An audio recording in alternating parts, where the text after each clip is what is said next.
mereka cerita bahwa setelah kami pindah ke agensi yang lain ini, justru salesnya itu turun drastis sangat luar biasa. Padahal kata mereka,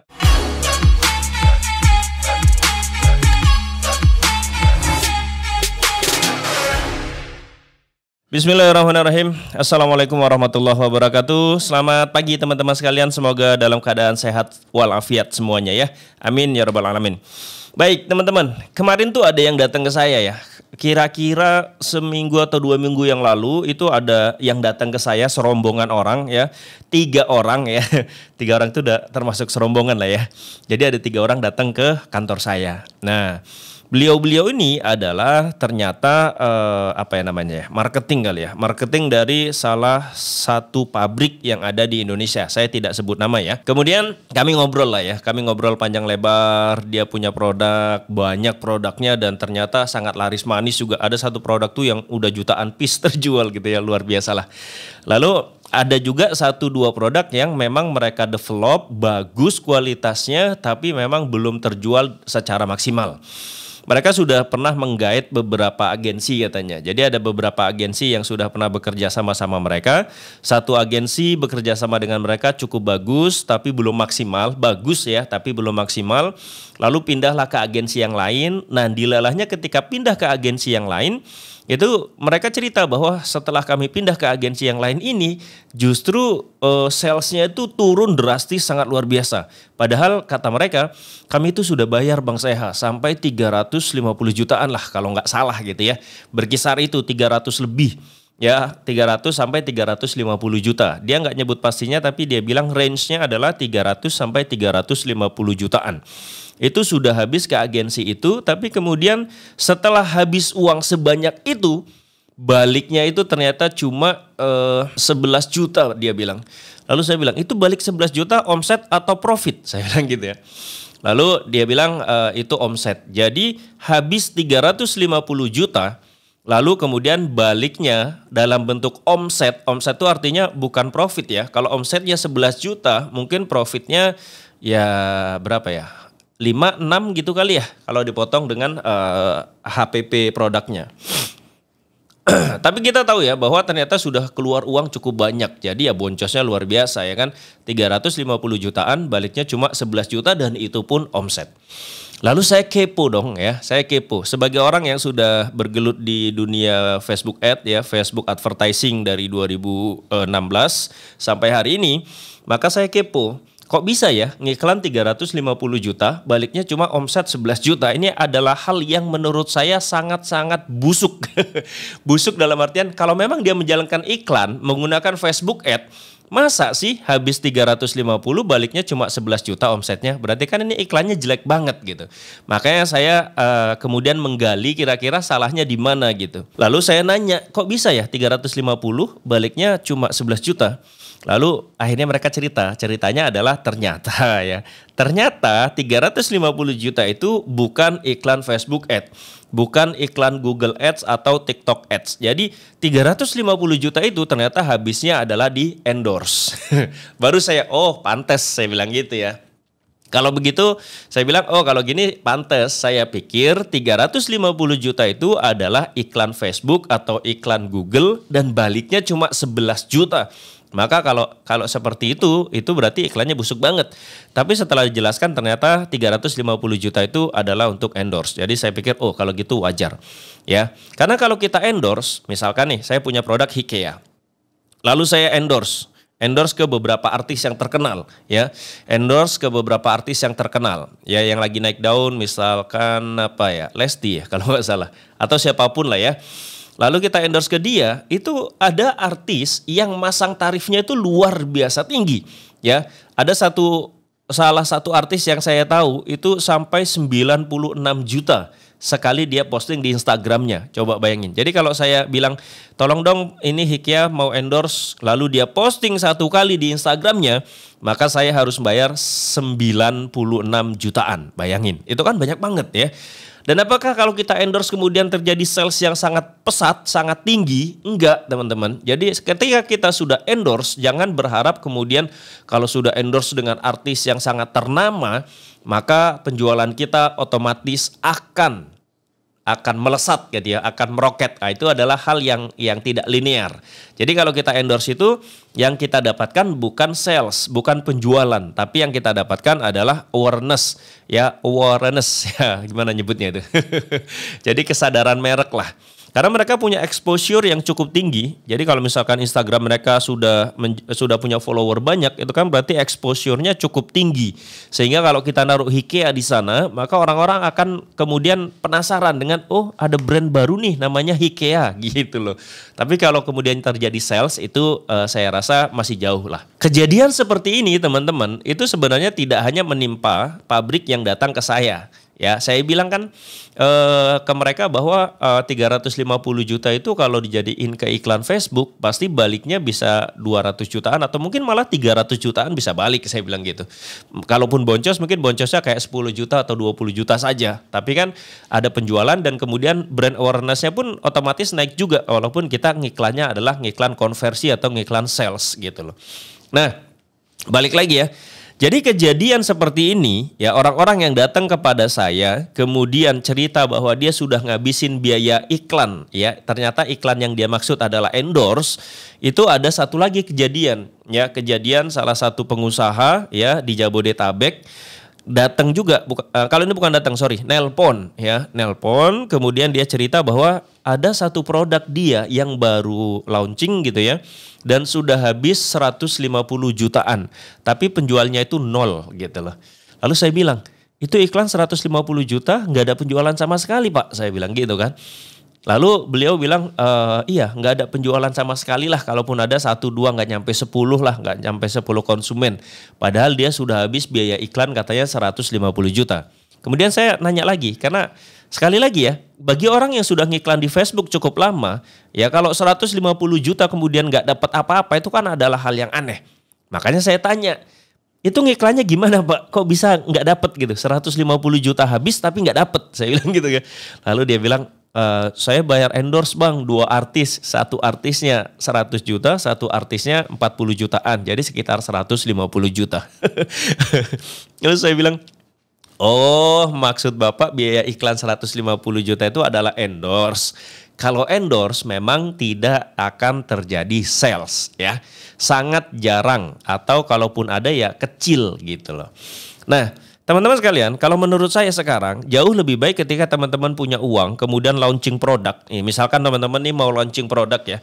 Endorse itu menurut saya sekarang orang sudah cukup pinter lah ya. Sudah cukup pinter. Jadi kalau teman-teman endorse itu yang terjadi adalah brand awareness-nya naik, tapi sales-nya pasti tidak meroket seperti yang kita bayangkan. Ya. Karena kalau artis sudah merekomendasikan sebuah brand, itu audiensnya pun sudah tahu, ini endorse nih gitu loh. Beda halnya ketika teman-teman misalkan random saja. Jadi buat teman-teman yang launching produk baru, brand baru, saran saya korbanin aja 100 piece. Misalkan nih saya launching serum brightening Hikea. Saya lebih baik mengorbankan 100 piece ya serum itu ke orang-orang yang random, yang orang tidak dikenal gitu ya sama publik. Lalu saya kasih satu, lalu kemudian saya foto mereka lagi megang produk, lalu kemudian saya rekam mereka bagaimana setelah memakai 1 minggu produk ini, kemudian minta testimoni mereka dan sebagainya.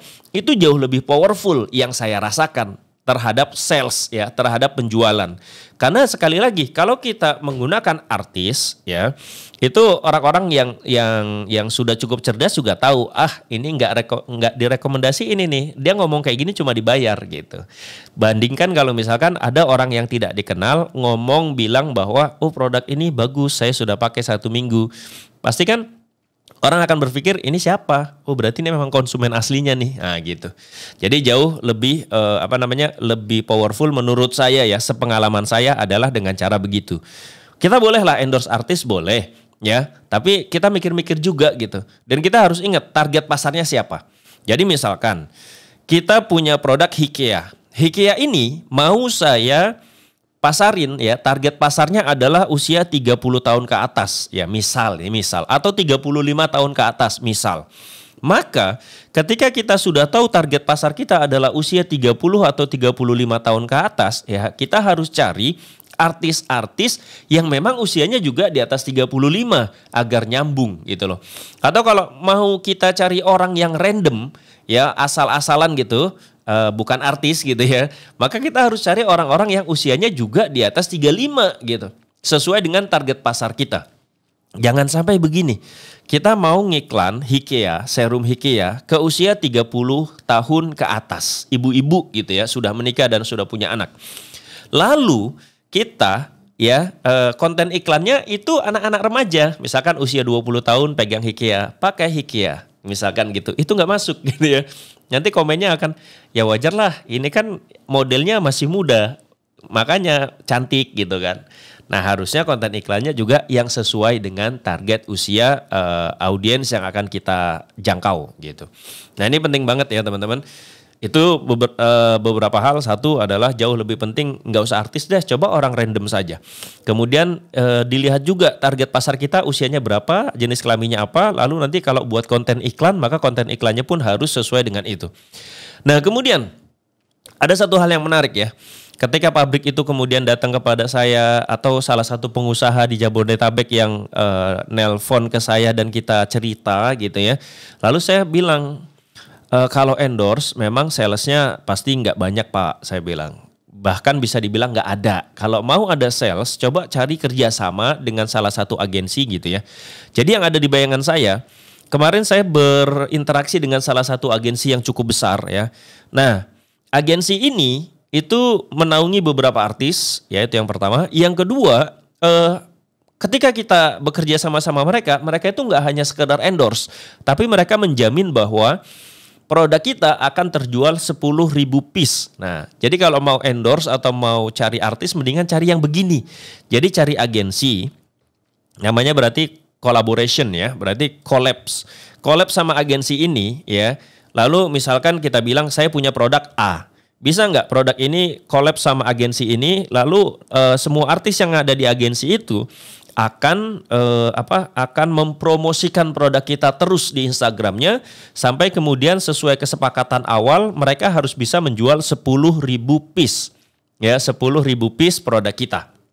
Ya kemarin saya sudah berinteraksi ke salah satu agensi artis begitu, dia mintanya 35% dari omset. Jadi kalau misalkan 10.000 piece, anggaplah produk Hikea ini 100.000 harganya. Ya, kalau serumnya itu kan 150. Jadi kalau 10.000 piece maka 1,2,5 miliar. Ya. Nah, 30%-nya ya itu kita bayarkan ke mereka sekitar 350 sampai 400 juta yang kita bayarkan kepada mereka. Nah, kemudian 800 jutanya balik ke kita. Nah, seperti itu. Nah, ini kalau ada agensi yang begini itu jauh lebih enak. Kita bayar ke mereka memang mungkin 350 sampai 400 juta.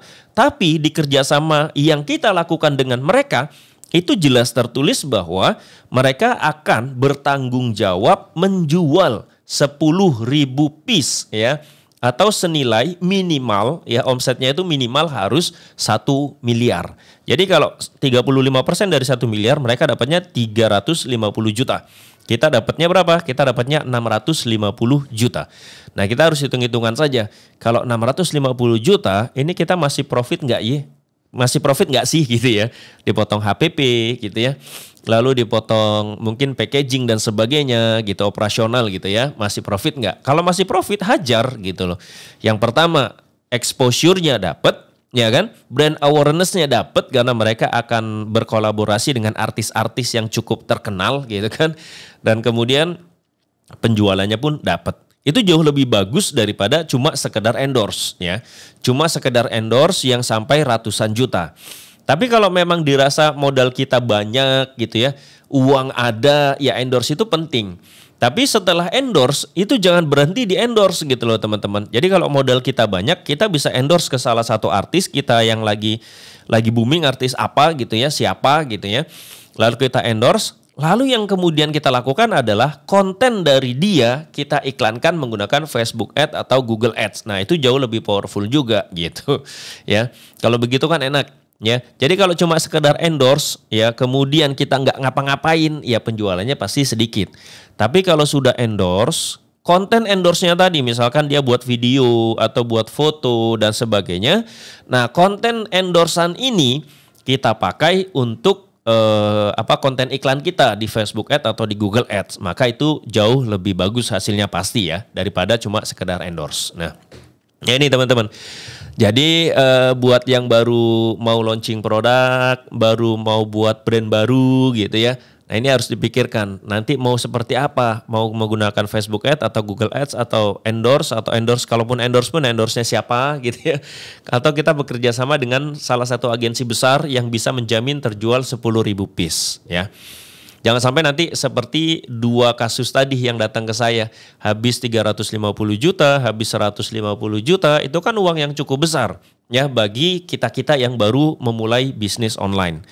Ya, kalau bagi yang sudah sangat banyak uangnya, uang segitu ya santai-santai saja gitu loh. Tapi sekali lagi kalau modal kita terbatas, maka kita harus menentukan strategi mana yang akan kita jalankan agar bisnis kita tetap bergerak gitu ya. Yang penting tetap jalan walaupun pelan daripada kita ngoyo, buru-buru, tergesa-gesa akhirnya masuk jurang gitu. Semoga bermanfaat teman-teman. Terima kasih sudah menonton. Assalamualaikum warahmatullahi wabarakatuh. Bye bye.